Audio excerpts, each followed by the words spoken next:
विसर्जनाच्या मिरवणुका सुरू आहेत।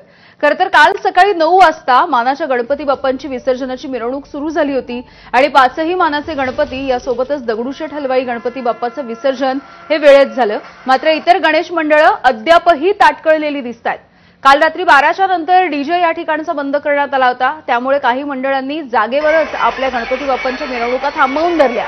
पहाटे 6 वाजल्याच्या नंतर या मंडळांनी पुन्हा एकदा डीजे सुरू करून विसर्जनाची मिरवणूक सुरू केली आहे। दरम्यान पुण्यामधील विसर्जन मिरवणुकांनी गेल्या वर्षीचा रेकॉर्ड मोडलाय।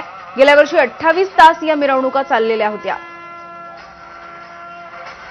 या संदर्भात बोलूयात, आमच्या प्रतिनिधी शिवानी पांढरे आहेत आपल्यासोबत। शिवानी, खरं तर आपण बघतोय की मानाचे 5 गणपती त्यांचं विसर्जन वेळेत पूर्ण झालं। जे मानाचे 2 गणपती आहेत त्यांनी तर वेळेच्या आधीच विसर्जन केलं होतं, त्यामुळे कुठेतरी शिस्त दिसत होती आणि जी वेळ ठरवून दिली होती त्याचं पालन केलं जात होतं असं दिसत होतं।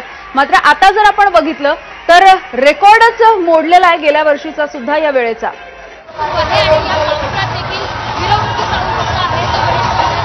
कार्यकर्त्यांमध्ये आपल्याला पाहायला मिळतोय।